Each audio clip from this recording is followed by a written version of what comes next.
Friends, welcome back to my channel. तो आज हम देखने वाले हैं एनसीईआरटी क्लास 6 की हिंदी की जो न्यू बुक है मल्हार। हिंदी की न्यू बुक मल्हार से चैप्टर 2 हम देखने वाले हैं और चैप्टर फर्स्ट हम अपनी पिछली वीडियो में कंप्लीट कर चुके हैं। अगर अब तक आपने वो वीडियो नहीं देखी तो आप मेरे देख सकते हैं, आपको एक सेपरेट प्लेलिस्ट मिल जाएगी उस वीडियो की।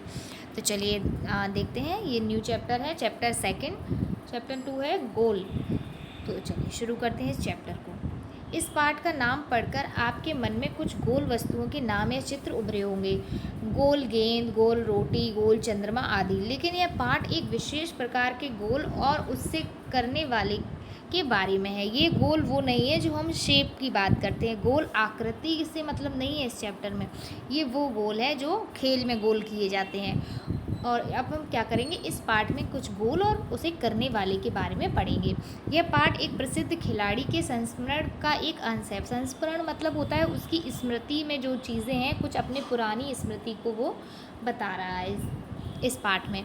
आइए इसे पढ़ते हैं और जानते हैं कि कौन थे वे प्रसिद्ध खिलाड़ी। अब हम जानेंगे किस प्रसिद्ध खिलाड़ी के बारे में और उसके गोल के बारे में बात करी गई है। तो इसमें है कि खेल के मैदान में धक्का मुक्की और नोक झोंक की घटनाएं होती रहती हैं। खेल में तो यह सब चलता ही है।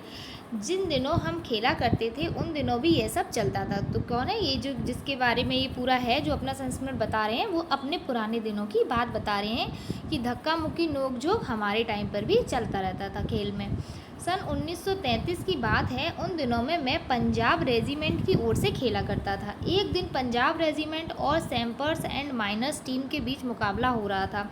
माइनर्स टीम के खिलाड़ी मुझसे गेंद छीनने की कोशिश करते, लेकिन उनकी हर कोशिश बेकार जाती। क्या हुआ कि एक दिन पंजाब रेजिमेंट और सैम्पर्स एंड माइनर्स टीम के बीच मुकाबला हुआ और माइनस टीम के खिलाड़ी क्या कर रहे थे, इनसे गेंद छीनने की कोशिश कर रहे थे, लेकिन हर बार वो कोशिश बेकार जा रही थी। इतने में एक खिलाड़ी ने गुस्से में आकर हॉकी स्टिक मेरे सिर पर मार दी। मुझे मैदान से बाहर ले जाया गया। एक खिलाड़ी ने क्या है, गेंद ना छीन पाने के कारण गुस्से में हॉकी स्टिक मार दी। थोड़ी देर बाद जब मैं पट्टी बांधकर फिर मैदान में आ पहुंचा, आते ही मैंने उस खिलाड़ी की पीठ पर हाथ रखकर कहा, तुम चिंता मत करो, इसका बदला मैं ज़रूर लूँगा। तो इन्होंने क्या किया कि उस खिलाड़ी को जाकर इतना सा डरा दिया कि तुम चिंता नहीं करो, तुमने जो मारा है उसका बदला मैं ज़रूर लूँगा। मेरे इतना कहते ही वे खिलाड़ी घबरा गया। अब हर समय मुझे ही देखता रहता कि मैं कब उसके सिर पर हॉकी स्टिक मारने वाला हूँ। मैंने एक के बाद एक झटपट 6 गोल कर दिए। खेल खत्म होने के बाद मैंने फिर उस खिलाड़ी की पीठ थपथपाई और कहा, दोस्त, खेल में इतना गुस्सा अच्छा नहीं। मैंने तो अपना बदला ले ही लिया है। अगर तुम मुझे हॉकी नहीं मारते तो शायद मैं तुम्हें 2 ही गोल से हराता। उन्होंने क्या कहा कि अगर हॉकी स्टिक ना लगी होती उनके तो शायद वो 2 गोल से ही वो टीम को हराते, पर हॉकी स्टिक लगने के बाद क्या हुआ, उन्होंने एक के बाद एक 6 गोल कर दी, क्योंकि जिसने मारा था उसका ध्यान पूरी टाइम खेल पे ना होकर इसी बात पर था कि कहीं वो मुझसे बदला ना लेने लगे, कहीं मेरे सर पर भी ना हॉकी स्टिक मार दें। वह खिलाड़ी सचमुच बड़ा शर्मिंदा हुआ। तो देखा आपने मेरा बदला लेने का ढंग। सच मानो, बुरा काम करने वाला आदमी हर समय इसी बात से डरता है कि उसके साथ भी बुराई की जाएगी।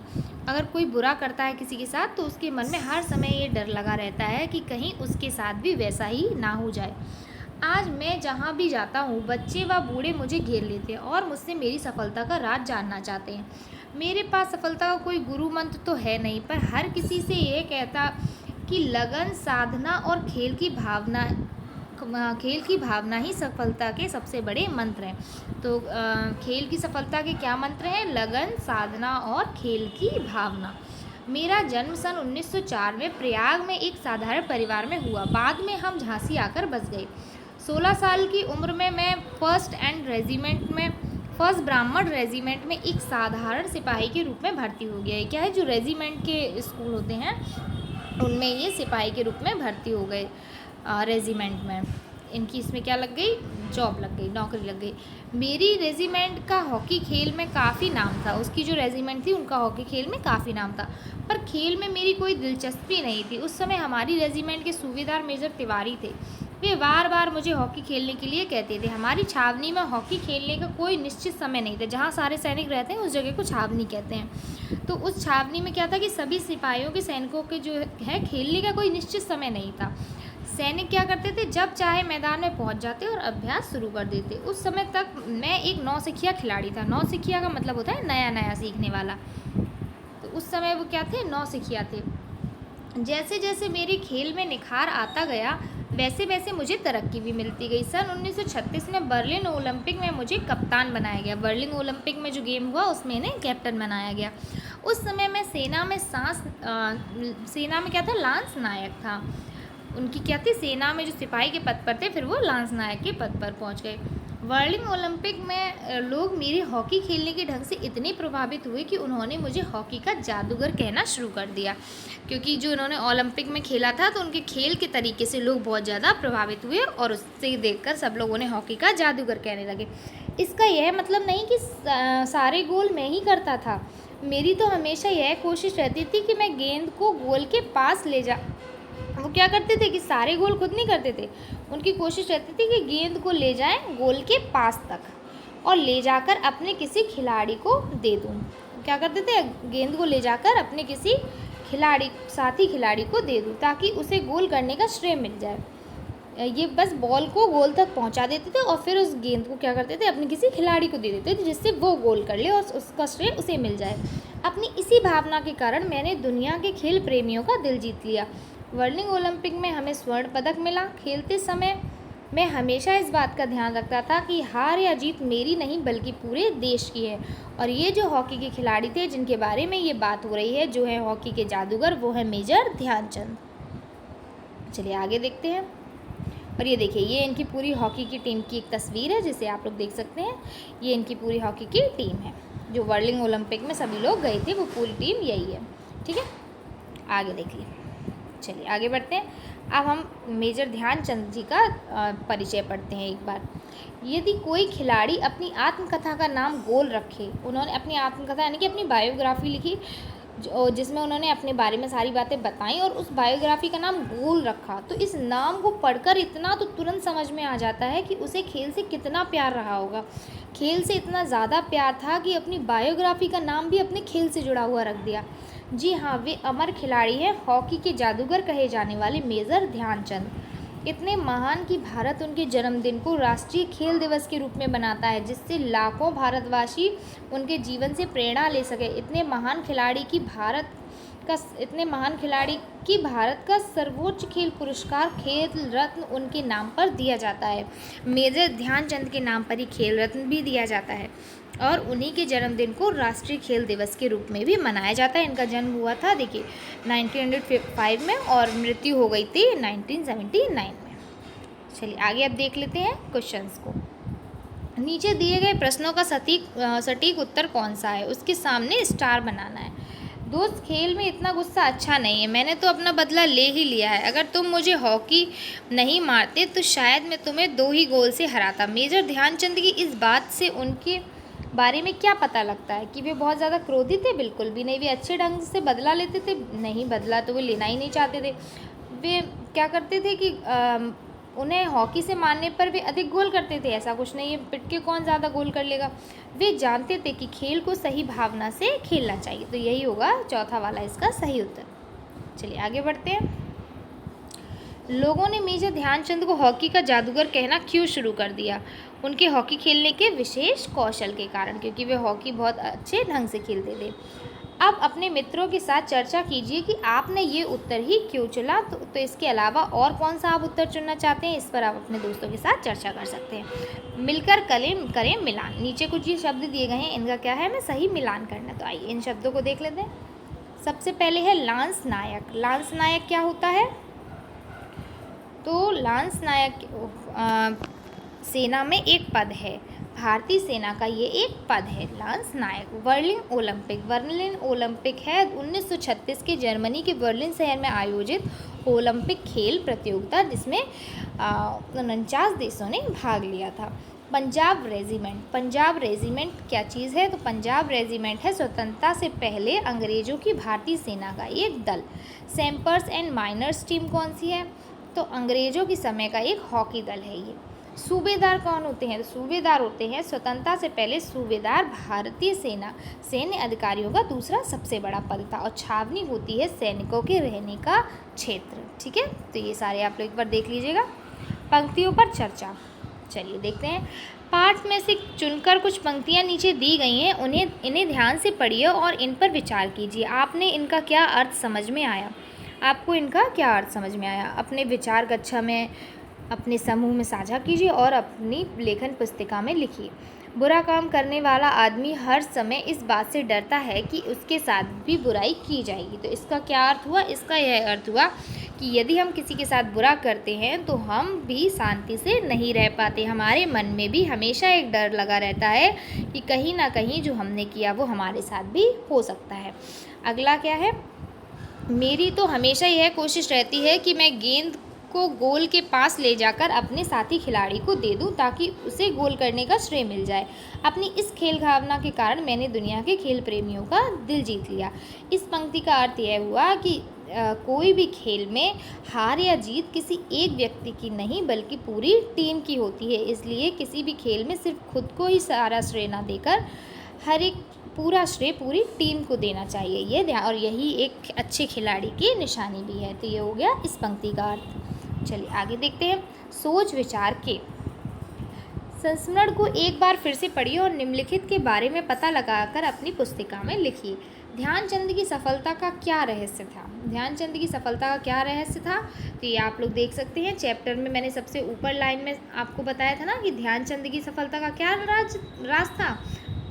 लगन, खेल की भावना, है ना। ये देखिए यहाँ पर लिखा हुआ है, ये देखिए, ये है ध्यानचंद की सफलता का राज। लगन, साधना और खेल भावना, यही उनकी सफलता का राज है। चलिए अब आगे देख लेते हैं कहाँ पर हम लोग थे।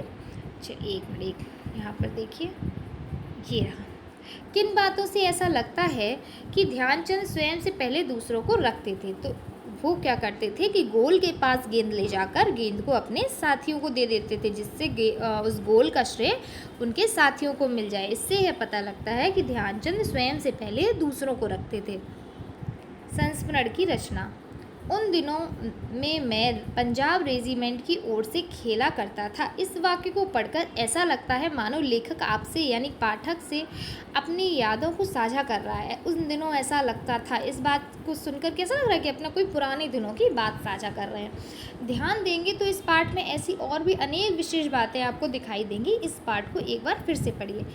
अब इसको आप एक बार फिर से पढ़िएगा और देखिएगा ऐसी कौन सी बातें। अपने अपने समूह में मिलकर इस संस्मरण की विशेषताओं की सूची बनाइए कि इसमें क्या क्या विशेषताएं हैं ना। अपने साथियों की मदद करना, दूसरों के साथ बुरा ना करना, बहुत सारी इसमें अच्छी अच्छी बातें बताई गई हैं। अपने समूह की सूची को कक्षा में सबके साथ साझा भी करिए। तो ये है। आगे देख लेते हैं। शब्दों के जोड़े विभिन्न प्रकार के। जैसे जैसे मेरे खेल में निखार आता गया वैसे वैसे मुझे तरक्की भी मिलती गई। इस वाक्य में जैसे जैसे वैसे वैसे शब्द के जोड़े हैं, इनमें एक ही शब्द को दो बार प्रयोग में लाया गया है। ऐसे जोड़ों को शब्द युग्म कहते हैं। शब्द युग्म में दो शब्दों के बीच में छोटी सी रेखा लगाई जाती है, इसे योजक चिन्ह कहते हैं। ये जो आपको जैसे जैसे वैसे वैसे के बीच में जो बीच में लाइन दिख रही है ना, ये छोटी ये वाली, इसी को हम क्या है, योजक चिन्ह कहते हैं। योजक यानी जोड़ने वाला। आप भी ऐसे 5 शब्द युग्म लिखिए। तो ऐसे 5 शब्द युग्म आपको लिखने हैं। तो जैसे कि घर घर, है ना, अपना अपना, अपना अपना, और बताइए, पास पास, दूर दूर, काफ़ी सारे इस तरीके के वर्ड हो सकते हैं। और घर घर, अपना अपना, गांव गांव,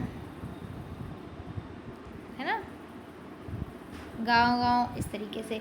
खेल के मैदान में धक्का मुक्की और नोक झोंक की घटनाएं होती रहती है। इसमें क्या है कि इस वाक्य में भी आपको 2 शब्द युग्म दिखाई दे रहे हैं, लेकिन इन शब्द युग्मों के बीच दोनों शब्द भिन्न है। ऊपर वाले प्रश्न में क्या था कि दोनों शब्द एक जैसे थे, जो युग्म बना था। इस युग्म में क्या है कि दोनों अलग अलग है, एक जैसे नहीं है। आप भी ऐसे 5 शब्द युग्म लिखिए जिनमें दोनों शब्द भिन्न भिन्न हो। तो जैसे दोनों शब्द भिन्न भिन्न कैसे, आस पास, आस पास, है ना, इधर उधर, इधर उधर, यहाँ वहाँ, यहाँ वहाँ, और हो जाएगा मेल मिलाप, मेल मिलाप। और इसके अलावा और एक आप लोग बताइए, मेल मिलाप, यहाँ वहाँ, इधर उधर, दिन रात, क्या है, अलग अलग शब्द, इनको एक साथ ऐसे लिखा जा सकता है। चलिए आगे देख लेते हैं। हार या जीत मेरी नहीं बल्कि पूरे देश की है। आज मैं जहाँ भी जाता हूँ बच्चे बूढ़े मुझे घेर लेते हैं। इन वाक्यों में जिन शब्दों के नीचे रेखा खींची गई है उन्हें ध्यान से पढ़िए।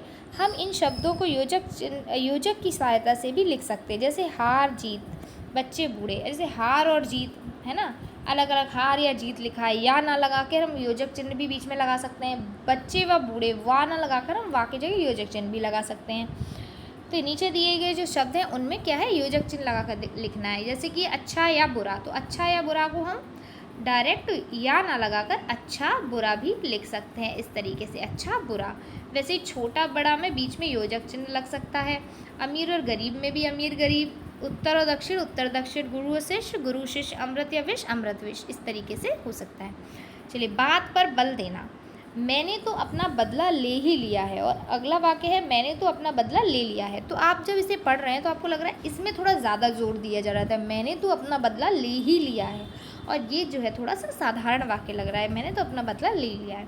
इन दोनों वाक्यों में क्या अंतर आपने देखा, ध्यान दीजिए और बताइए। सही पहचाना, दूसरे वाक्य में एक शब्द कम है और उस एक शब्द के ना होने से वाक्य के अर्थ में भी थोड़ा अंतर आ गया है। हम अपनी बात पर बल देने के लिए कुछ विशेष शब्दों का प्रयोग करते हैं, जैसे ही, भी, तो। पाठ में इन शब्दों वाले वाक्यों को चुनकर लिखिए। ध्यान दीजिए कि यदि उन वाक्यों में ये शब्द ना होते तो उनके अर्थ पर क्या प्रभाव पड़ता है ना। दोनों ने क्या बोला था कि अगर तुम मेरे सर पर हॉकी ना मारते तो मैं तुम्हें 2 ही गोल से हराता। तो लगा देने से वाक्य में क्या है, अर्थ पर और जोर पड़ रहा है उस बात पर। तो इसी तरीके के वाक्य आपको छांट कर लिखने हैं। आपकी बात, ध्यानचंद के स्थान पर आप होते तो क्या आप बदला लेते? यदि हाँ तो बताइए कि आप बदला किस प्रकार लेते। तो इसमें आप लिख सकते हैं कि पाठ को पढ़ने से पहले शायद मैं भी बदला लेता, परंतु इस पाठ को पढ़ने के बाद मुझे यही सीख मिलती है कि मैं इस ऐसी परिस्थिति में बदला नहीं लूँगा, और यदि मैं बदला लेना चाहूँगा भी तो सिर्फ उस बात की शिकायत वहाँ के जो भी हेड होंगे उनसे कर दूँगा। आपको कौन से खेल और कौन से खिलाड़ी सबसे अधिक अच्छे लगते हैं और क्यों? तो आपका जो भी पसंदीदा खेल हो आप उसको लिख सकते हैं। जैसे कि आप लिख सकते हैं कि मुझे क्रिकेट बहुत पसंद है, क्रिकेट में मुझे विराट कोहली बहुत पसंद है क्योंकि उनका क्रिकेट खेलने का खेल कौशल बहुत ही अच्छा है। आगे देख लेते हैं समाचार पत्र से। क्या आप समाचार पत्र पढ़ते हैं? समाचार पत्रों में प्रतिदिन खेल के समाचारों का एक पृष्ठ प्रकाशित होता है। अपने घर या पुस्तकालय के पीछे सप्ताह के समाचार पत्रों को देखिए। अपनी पसंद का एक खेल समाचार अपनी लेखन पुस्तिका में लिखिए। तो आप अपने समाचार पत्र देख लीजिए जो भी आता हो आपके यहाँ, और उसमें से जो खेल के समाचार होते हैं उसमें से कोई एक खेल समाचार आपको अपनी उत्तर पुस्तिका में लिखना है। चलिए आगे देखते हैं।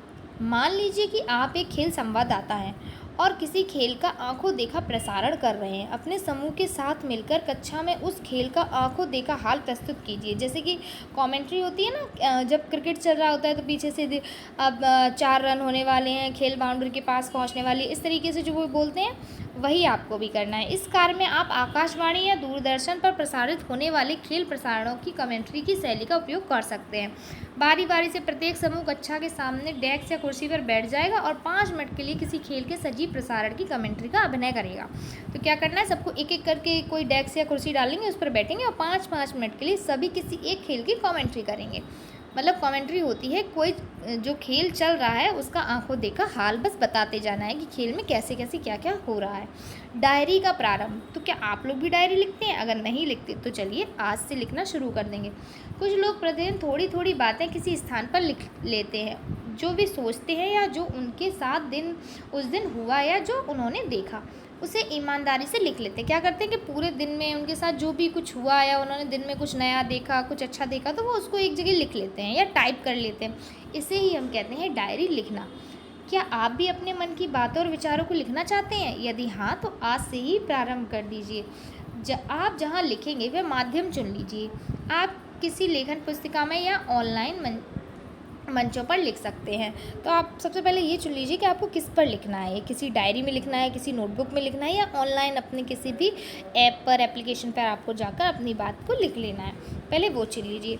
आप प्रतिदिन कुछ दिनों में एक बार या जब कुछ लिखने का मन करे तब लिख सकते हैं। तो आप चाहें तो डेली लिख सकते हैं, या कभी कभी आपका मन कर रहा है तो कभी कभी लिख सकते हैं, या कभी एक आध बार आपके साथ कुछ बहुत अच्छा हो रहा है तो आप वो भी लिख सकते हैं। शब्दों या वाक्यों की कोई सीमा नहीं है, चाहे 2 वाक्य हों, 2 पृष्ठ हों, आप जो मन में आए उसे उचित और शालीन शब्दों में लिख सकते हैं। ऐसी कोई लिमिट नहीं है कि आपको सिर्फ 2 लाइनें लिखनी है या 4 लाइनें लिखनी है। जितना आपका मन करे उसे अच्छे अच्छे शब्दों में, जो पढ़ने वाले को जब या आप या कोई और उसे जब पढ़े तो उसको अच्छा लगे, ऐसे शब्दों में आप उन्हें लिख सकते हैं अपनी बात को कितना भी लंबा करके। आज की पहेली, तो एक रोचक पहेली देख लेते हैं। यहाँ एक रोचक पहेली दी गई है, इसमें आपको 3 खिलाड़ी दिखाई दे रहे हैं। आपको पता लगाना है कि कौन से खिलाड़ी द्वारा गोल किया गया है। तो देखिए ये है तस्वीर। इस तस्वीर में 3 खिलाड़ी हैं, तीनों के हाथ में हॉकी स्टिक और गेंद भी है। अब आपको क्या करना है, ये बताना है कि इनमें से जो गोल है वो कौन से खिलाड़ी ने किया। तो ये पूरा जो रास्ता है वो जिस भी खिलाड़ी का यहाँ नेट तक पहुँच रहा होगा उसने ही किया है गोल। तो ये देखिए, मैं इसको आपको हाईलाइट करके दिखा दे रही हूँ। ये देखिए, इसका पूरा पहुँच रहा है ना, तो इसी लड़की ने गोल किया है। ठीक है, आगे देखते हैं। आपने भारत के राष्ट्रीय खेल हॉकी के बारे में बहुत कुछ बात की होगी। अब हम हॉकी जैसे ही अनोखे खेल के बारे में पढ़ेंगे जिससे आप जैसे लाखों बच्चे अपने गली मोहल्ले में खेलते हैं। इस खेल का नाम है डांडी या गोथा। डांडी या गोथा नाम का एक गेम है। इसको भी बहुत से बच्चे खेलते हैं। चलिए देख लेते हैं, ये भी हॉकी जैसा ही कुछ है। यह भील भिलाला बच्चों का खेल है। डांडी और गोथा शब्द एक ही का अर्थ जो है वो एक ही है। डांडी और गोथा मतलब एक ही चीज़ है। खेलने की हाथ लकड़ी। देखा जाए तो यह खेल काफ़ी कुछ हमारे राष्ट्रीय खेल हॉकी जैसा ही है। अंतर बस इतना है कि हॉकी में गोल करने के लिए गोल पोस्ट होते हैं, जबकि इस खेल में ऐसा कोई निर्धारित नहीं है। दूसरा अंतर यह है कि भील भिलाला बच्चों की यह गेंद हॉकी की अपेक्षा एकदम साधारण होती है। यह बांस की बनी होती है। हॉकी की गेंद थोड़ी हैवी होती है और यह बांस की बनी हुई बहुत साधारण सी गेंद होती है। ठीक है, इसमें अब क्या क्या करना है, देखिए खेल सामग्री क्या क्या चाहिए होगी। बांस के गुट्टे की गेंद जिसे दुईत कहते हैं, तो एक बांस की छोटी सी गेंद जिसे दुईत बोलते हैं वो होनी चाहिए। एक तो गोथा यानी कि अंग्रेजी के एल अक्षर की तरह नीचे से मुड़ी हुई बांस की एक डंडी होनी चाहिए। देखिए एल के तरह मुड़ी हुई डंडी एक ये होनी चाहिए और एक बांस की बॉल। राख से खेल के मैदान में सीमांकन करना और घेरे के भीतर एक छोटा वृत्त बनाना। तो और राख से क्या कर लेंगे, हम एक बाउंड्री बना लेंगे जिसके अंदर ही क्या है खेला जाएगा। अब ये खेल कैसे खेलते हैं, वैसे तो इसे चाहे जितने खिलाड़ी खेल सकते हैं, मगर दोनों दलों में कम से कम 2-2 खिलाड़ी हों। टॉस करना, टॉस जीतने वाला दल खेल प्रारंभ करेगा। खेल को छोटे घेरे या वृत्त में रखना। हमला करने वाले दल के खिलाड़ी खेल प्रारंभ होते ही बॉल को पीटते हुए बचाव दल के दायरे में दूर तक ले जाना चाहते हैं। दोनों दलों के एक एक खिलाड़ी अपनी अपनी तरफ की डी में खड़े रहते हैं। वे प्रयास करते हैं कि गेंद रेखा पार ना करे और एक दूसरे को क्या है, रेखा पार करानी है, और बाकी दूसरी टीम कर रही है कि रेखा पार ना कर पाए। खिलाड़ी डांडी या गोथा के दोनों ओर से खेल सकते हैं, जबकि ऐसी सुविधा हॉकी के खेल में नहीं है। बाकी सारे खेल हॉकी के खेल के समान होता है। प्रश्न उठता है कि इस खेल में गोल पोस्ट नहीं होते, यानी गोल करने का मामला नहीं बनता, तो हार जीत का निर्णय कैसे किया जाता है। उत्तर यह है कि जो दल गेंद को अधिक से अधिक बार विरोधी के पाले में ढकेलता है वही बलवान और इसलिए वही विजयी है। क्या है कि जो विरोधी के पाले में गेंद बार बार डाल लेगा उसी को क्या है, विजेता माना जाएगा।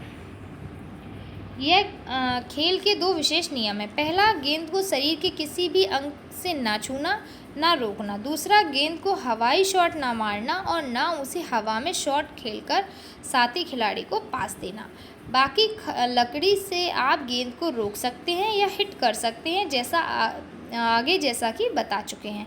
जो दल बीच की रेखा को पार करके विरोधी दल के क्षेत्र में अधिक से अधिक दबाव या प्रवेश बनाए रखता है वह विजयी हो जाता है। बस अपनी जो दूसरी टीम है उसके तरफ आपको जो सीमा है उसके बाहर ज़्यादा से ज़्यादा क्या है, प्रवेश कर देने हैं अपनी बॉल के, और बॉल को हवा में नहीं उछालना है, बस ज़मीन पर ही लुढ़काते हुए चलनी चाहिए और अपने शरीर के किसी अंग से रोकना नहीं है। यह खेल होली का त्यौहार आने के कुछ दिन पहले खेला जाता है। अंत में जिस दिन होलिका जलाई जाती है उस दिन ये द्वित और गोथे आग में डाल दिए जाते हैं। तो होली से पहले इसे खेलते हैं और जिस दिन होली जलती है उसी आग में ये जो गेंद और उस एल आकार की डंडी है वो द्वित और गोथे उसे आग में ही डाल देते हैं।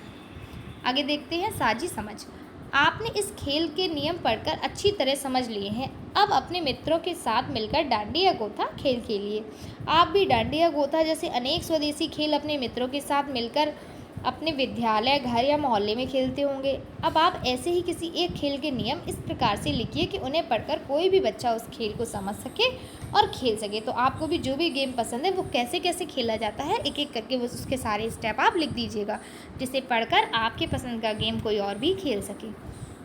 खोजबीन के लिए नीचे ध्यानचंद जी के विषय में कुछ सामग्री दी गई है, जैसे फिल्में, साक्षात्कार आदि। इन्हें पुस्तक में दिए गए QR कोड की सहायता से पढ़ें, देखें और समझें। तो ये है ध्यानचंद जी के बारे में कुछ दी गई है सामग्री, उसे आप लोग QR कोड स्कैन करके पढ़ सकते हैं। पढ़ने के लिए एक और है, एक दौड़ ऐसी भी। तो ये एक पूरी है कहानी, चलिए इसको पढ़ लेते हैं। कई साल पहले ओलंपिक खेलों के मैदान एक विशेष दौड़ होने जा रही थी। क्या है? ओलंपिक खेलों के दौरान एक विशेष दौड़ होने जा रही थी। 100 मीटर की इस दौड़ में एक आश्चर्यजनक घटना हुई। 9 प्रतिभागी आरंभिक रेखा पर तैयार खड़े थे। उन सभी को कोई ना कोई शारीरिक विकलांगता थी। सीटी बजी, सभी दौड़ पड़े। बहुत तीव्र तो नहीं, पर उनमें जीतने की होड़ अवश्य तेज थी। सभी जीतने की उत्सुकता के साथ आगे बढ़े, सभी बस एक छोटे से लड़के को छोड़कर। तभी छोटा लड़का ठोकर खाकर लड़खड़ाया, गिरा और रो पड़ा। क्या हुआ कि सभी जो थे, जितने भी लोग थे प्रतिभागी, 9 प्रतिभागी थे, वो सब विकलांग थे। और जब वो सब एक साथ बड़ी उत्सुकता से दौड़े तो उनमें से एक छोटा सा लड़का था, वो गिर गया और रोने लगा। उसकी पुकार सुनकर बाकी प्रतिभागी दौड़ना छोड़ उसे देखने लगे कि क्या हुआ। फिर एक एक करके वे सब उस बच्चे की सहायता के लिए उसके पास आने लगे। सब के सब लौट आए, उसे दोबारा खड़ा किया, उसके आंसू पोंछे, धूल साफ की। वह छोटा लड़का एक ऐसी बीमारी से ग्रस्त था जिसमें शरीर के अंगों की बढ़त धीमी होती है और उनमें तालमेल की कमी भी रहती है, जिस वजह से क्या है, वो नहीं दौड़ पा रहा था। फिर तो सारे बच्चों ने एक दूसरे का हाथ पकड़ा और साथ मिलकर दौड़ लगाई और सब अंतिम रेखा तक एक साथ पहुंच गए। दर्शक मंत्रमुग्ध होकर देखते रहे, इस प्रश्न के साथ कि सबके सभी साथ यह दौड़ जीते हैं, इनमें से किसी एक को स्वर्ण पदक कैसे दिया जा सकता है। निर्णायकों ने सबको स्वर्ण पदक देकर समस्या का बढ़िया हल ढूंढ निकाला। उस दिन मित्रता का अनोखा दृश्य देख दर्शकों की तालियां थमने का नाम नहीं ले रही थी। तो उन्होंने क्या है, अपनी मित्रता दिखाई। अकेले ना जीतकर सभी ने एक साथ चलकर दौड़ को जीत लिया। तो ये था ये पूरा कंप्लीट चैप्टर, और यहाँ पर ये चैप्टर कंप्लीट होता है। अब हम नेक्स्ट वीडियो में अपना नेक्स्ट चैप्टर देखेंगे। तो चैप्टर फर्स्ट और चैप्टर सेकंड आपको एक पूरी प्लेलिस्ट बना दी गई है, उसमें मेरे चैनल पर जाकर आप उसको देख सकते हैं। वहाँ पर आपको चैप्टर फर्स्ट और ये वाला चैप्टर सेकंड दोनों ही मिल जाएंगे। और नेक्स्ट वीडियो में हम चैप्टर थर्ड को कंप्लीट करेंगे। अगर आपको वीडियो अच्छी लगी हो तो वीडियो को लाइक कर दीजिएगा, चैनल को सब्सक्राइब जरूर कर दीजिएगा। Thank you for watching.